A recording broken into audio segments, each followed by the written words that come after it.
In the history of warfare, few battlefields were as vast, as merciless, or as decisive as the Eastern Front of World War II. Between 1941 and 1945, two colossal powers, Nazi Germany and the Soviet Union, clashed in a struggle that would decide not only the fate of Europe, but the outcome of the entire war. While the Western Allies fought bravely in North Africa, Italy, and eventually France, it was in the East, from the plains of Ukraine to the ruins of Stalingrad, where the true weight of Hitler's ambitions came crashing down. More than 80% of all German military deaths occurred here. Entire armies vanished, cities burned, and a war of ideology became a war of extermination. Yet despite its scale, the Eastern Front often remains a shadow in Western history books, mentioned but rarely felt. So today, we're pulling back the curtain. We'll uncover how the vastness of the Soviet Union, the brutal winters, the staggering logistics, and the will of its people combined to do what no other front could: break the backbone of Hitler's war machine. This is why the Eastern Front was the real reason Germany lost World War II. To understand how it all began, we need to go back to a moment when Germany seemed unstoppable. The year is 1941. France has fallen in just 6 weeks. The British Army has fled across the Channel, and Hitler stands at the height of his power. In his mind, one last enemy remains on the continent: the Soviet Union. He saw the war in the East not just as a military campaign, but as a crusade, a war of ideology, of race, and of living space. Lebensraum. Operation Barbarossa, the invasion of the Soviet Union, would be the largest military operation in human history. Over 3 million German soldiers, supported by nearly 700,000 vehicles and 3,500 tanks, advanced across a front stretching over 1,800 miles. The plan was bold: destroy the Red Army in a matter of months, capture Moscow before winter, and crush Soviet resistance before the Allies could even react. But there was a problem. The German High Command underestimated everything: the size of the Soviet Union, the resilience of its soldiers, and the willingness of its people to fight, no matter the cost. And that miscalculation would cost them the war. As the panzers rolled eastward in June 1941, victory seemed inevitable. Cities like Minsk, Smolensk, and Kiev fell one after another. Millions of Soviet troops were encircled and captured. Hitler was confident. His generals were triumphant. But behind the German front lines, a different war had already begun. Soviet factories were dismantled and moved thousands of miles east, beyond the reach of German bombers. Women, children, and old men took up the work of an entire army, producing tanks, planes, and weapons day and night. Stalin called it the Great Patriotic War, and for every city that fell, another would rise in defiance. By the time the Germans approached Moscow, the Red Army had already regrouped. Then came the cold. The temperature dropped to minus 40 degrees Celsius. Engines froze. Soldiers lacked winter clothing, and the Blitzkrieg, the lightning war, slowed to a crawl. What Hitler thought would be a 3-month campaign turned into a nightmare that would last 4 years. And as his army froze outside Moscow, Stalin launched a massive counteroffensive, the first sign that Germany's dominance had met its match. The myth of the invincible Wehrmacht was broken. The Eastern Front was no longer a campaign. It was a war of annihilation. Every mile gained was paid in blood. Every village, every river, every hill was fought over again and again. And as the years went on, the cost both in lives and in morale, would drain Germany of its strength. This was the beginning of the end. When Operation Barbarossa began on June 22, 1941, Hitler believed it would be his greatest triumph, the final step in creating a German empire that would stretch from the Atlantic to the Ural Mountains. He called it a war of liberation from Bolshevism, but in reality, it was a war of destruction. Nazi ideology saw the Slavic people as inferior, destined to be slaves in Hitler's new world order. This arrogance would become one of Germany's greatest weaknesses. They weren't just fighting an army. They were awakening an entire nation's will to survive. At first, the German advance was unstoppable. The Luftwaffe dominated the skies, and their armored divisions sliced through Soviet lines like a knife through paper. Within weeks, they captured hundreds of thousands of prisoners. Columns of Soviet soldiers stretched for miles. Defeated, exhausted, starving, the German newspapers proclaimed, "Victory in the East is certain." But behind the front, cracks were already forming. The sheer size of the Soviet Union was beyond anything the Wehrmacht had ever faced. Supply lines were stretched thin, fuel shortages began, and the roads, often just dirt tracks, turned to rivers of mud when it rained. Vehicles broke down, horses died in the mud, food ran out, yet Hitler refused to slow down. His generals begged for better logistics, for fuel, for time, but Hitler wanted everything at once: Leningrad in the north, Moscow in the center, and the oil fields of the Caucasus in the south. He divided his forces, a decision that would haunt Germany for the rest of the war. Instead of focusing on Moscow, the heart of Soviet communication and industry, Hitler shifted his attention to Ukraine. The capture of Kiev in September 1941 was one of the largest encirclements in military history. Over 600,000 Soviet troops were taken prisoner. It was a tactical masterpiece, but a strategic disaster. Those months lost in Ukraine meant winter would come before Moscow could fall. And when the German troops finally advanced again, it was too late. The roads were frozen, the supplies were gone, and the soldiers, many still wearing summer uniforms, faced temperatures they'd never imagined possible. By November, the Wehrmacht was just 30 kilometers from Moscow. They could see the spires of the Kremlin through their binoculars. But the Soviet defenses held. Reinforcements, fresh troops from Siberia arrived, battle-hardened and dressed for winter. Stalin had kept them in reserve, waiting for the moment Germany overextended itself. Then, in early December, the Red Army struck back. The counteroffensive pushed the Germans back from the gates of Moscow. For the first time, the myth of Blitzkrieg, the unstoppable lightning war, was shattered. Hitler was furious. He blamed his generals, accused them of cowardice, and took personal control of the army. His refusal to retreat turned temporary setbacks into massive losses.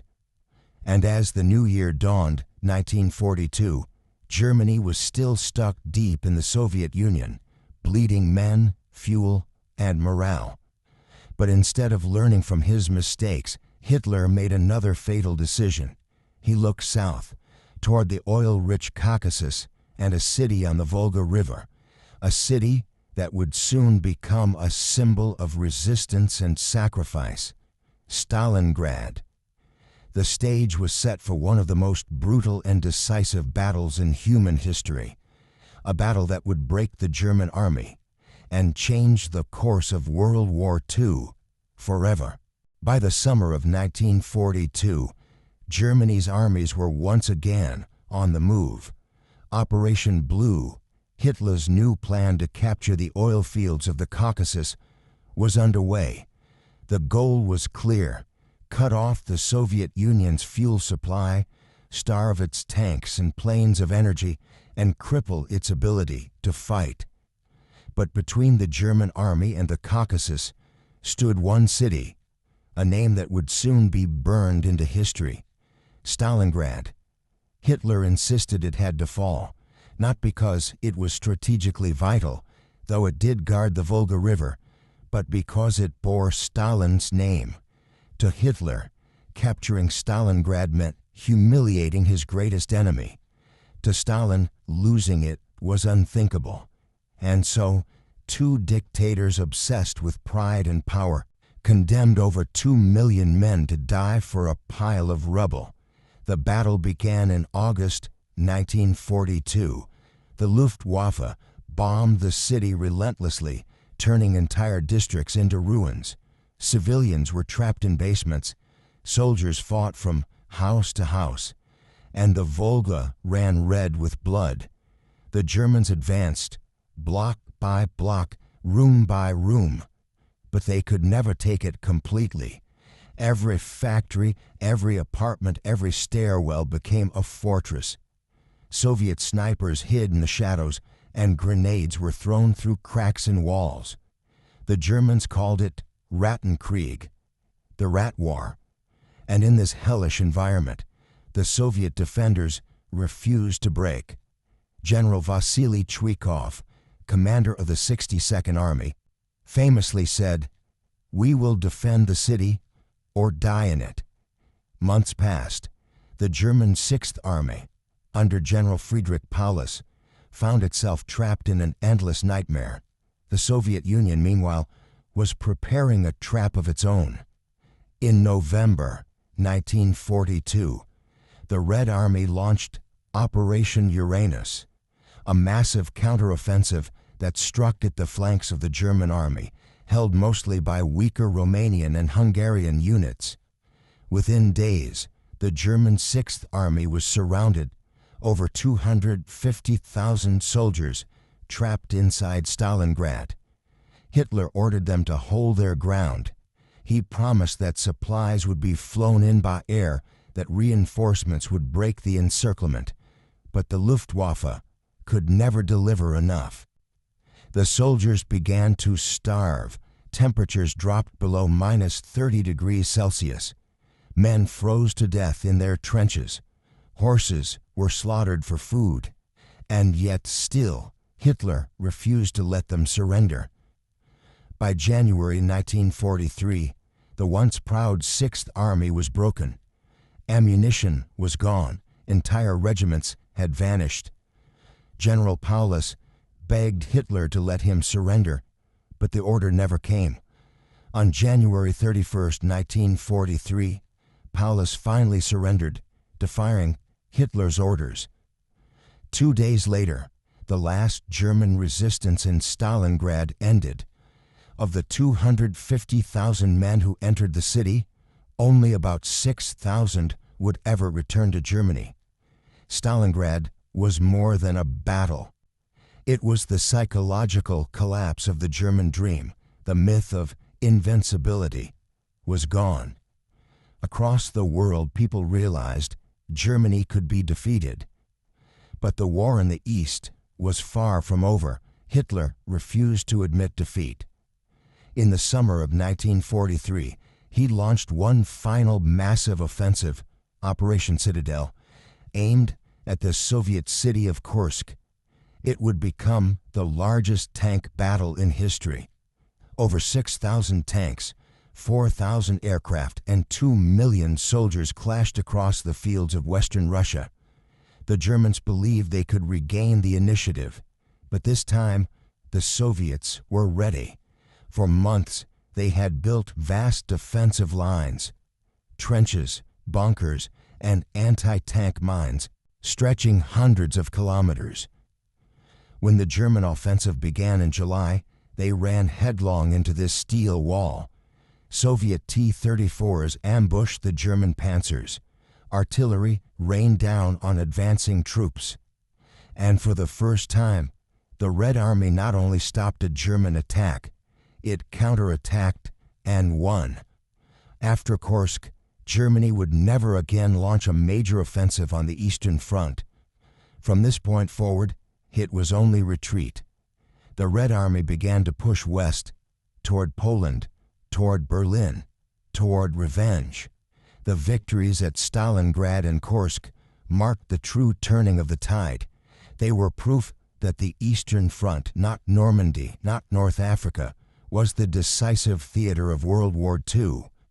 While the Allies fought thousands of miles away, it was here, in the cold plains of Russia, that Nazi Germany's fate was sealed. The cost, however, was beyond imagination. Over 25 million Soviet citizens would die before the war's end. Entire cities were erased. But from the ashes, a new power would rise, one that would dominate Europe for the next half-century. The Soviet Union, victorious, but scarred forever. After the disaster at Stalingrad and the defeat at Kursk, the German war machine was bleeding out. What had begun as a lightning-fast invasion was now a slow, grinding retreat through the ruins of an empire. The Eastern Front stretched over 2,000 miles. From the Baltic Sea to the Black Sea, a line of endless mud, smoke, and death. Hitler still dreamed of victory, but his generals knew the truth. Germany was losing. The Red Army, once disorganized and desperate, had transformed into a modern war machine. New tanks, like the T-34-85 and IS-2, rolled from factories in the Ural Mountains. Soviet artillery dominated the battlefield, and the Luftwaffe, once feared across Europe, was now outnumbered and outmatched in the skies. By 1944, the Soviet counteroffensives were relentless.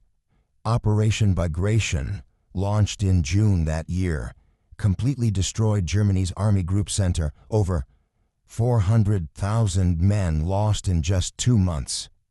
Villages that had been under Nazi occupation for years were liberated one by one, but what the Red Army found was beyond imagination. Entire towns wiped out, civilians executed, evidence of concentration camps and mass graves. What had begun as a war for territory had become a war for vengeance. As the Soviets pushed west, they carried with them memories of their burned homes, their murdered families. Mercy was rare. The German soldiers, many barely 18, fought desperately to delay the inevitable. Winter came again, but this time, it was the Germans who froze, who starved, who prayed to survive the night. Every kilometer they retreated, another division was lost. The Eastern Front had become a meat grinder, devouring entire armies. In the occupied territories, partisan groups, farmers, factory workers, and even children rose up against the Germans, sabotaging railways, ambushing patrols, cutting supply lines. The German High Command called them bandits. The locals called them heroes. The tide of war had turned completely, and as the Soviets pushed into Poland, they came face to face with the unimaginable. Auschwitz, Majdanek, Treblinka. The horror of what the Nazis had done could no longer be hidden. Even hardened soldiers wept when they saw the camps. The war was no longer about land or strategy. It was about justice. By early 1945, the Red Army had crossed into Germany itself. The once invincible Wehrmacht was shattered. Millions of refugees fled west, desperate to escape the advancing Soviets. Cities burned as the front line moved closer and closer to Berlin. The final phase of the war was brutal. Urban warfare, street by street, building by building. German soldiers fought to defend their capital, but there was no hope left. On April 16, 1945, the Soviets launched the Battle of Berlin. Over 2.5 million Soviet troops, 6,000 tanks, and 7,000 aircraft surrounded the city. The defenders, a mix of soldiers, police, and teenage boys, were outnumbered 10-1. The Red Army advanced under constant fire, artillery shells lighting the night like lightning. Entire neighborhoods were reduced to ashes. Yet even as defeat became inevitable, Hitler refused to leave his bunker. He ranted about betrayal, about vengeance, about imaginary counterattacks that would never come. But his empire was gone. On April 30th, 1945, Adolf Hitler took his own life. 2 days later, Berlin surrendered. The war in Europe was over, but victory came at an unthinkable price. The Soviet Union had lost over 25 million people, soldiers and civilians alike. Cities like Minsk, Kiev, and Smolensk were reduced to rubble. Entire generations were gone. Yet, in their suffering, the Soviet people had achieved something few believed possible. They had defeated Nazi Germany, the most powerful military force the world had ever seen. The road to Berlin was not paved with glory, but with sacrifice. And though the guns finally fell silent in May 1945, the scars of that war would never truly heal. The Eastern Front had been the bloodiest theater of war in human history. More than 30 million dead. And it was here, not in Normandy, not in Italy, that the fate of the world was decided. When people today speak of World War II, they often remember D-Day, the beaches of Normandy, the American advance through France, the final victory over Hitler. But far from those Western battlefields, another war had already been raging for years, a war that dwarfed everything the world had ever seen, the Eastern Front. It was here that the fate of Europe was truly decided, from the fields of Kursk to the ruins of Stalingrad, from the forests of Belarus to the streets of Berlin. This was the front where over 80% of all German military deaths occurred. The Red Army broke the back of the Nazi war machine, city by city, battle by battle, yet for decades, much of the Western world looked away. History remembered the American landings, the British bombers, the liberation of Paris. But the millions who died at Stalingrad, Leningrad, and Sevastopol were often forgotten. The Soviet Union paid a price that no nation should ever endure. Entire families erased, villages burned to the ground, children who grew up with no parents, no homes, no memories, only scars. And yet, from that suffering, they forged a victory that reshaped the world. The Red Army's march to Berlin didn't just end the Nazi Empire. It created a new world, border, a divided Europe, a Cold War, and an uneasy peace built on the ashes of more than 60 million dead. The Eastern Front was more than a military campaign. It was a clash of ideologies, of nations, of sheer human endurance.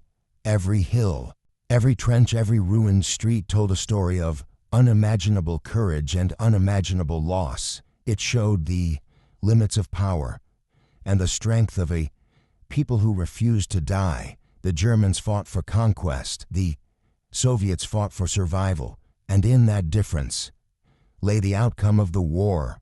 Soft violin enters, emotional tone rises. The Battle of Stalingrad became a symbol of resistance.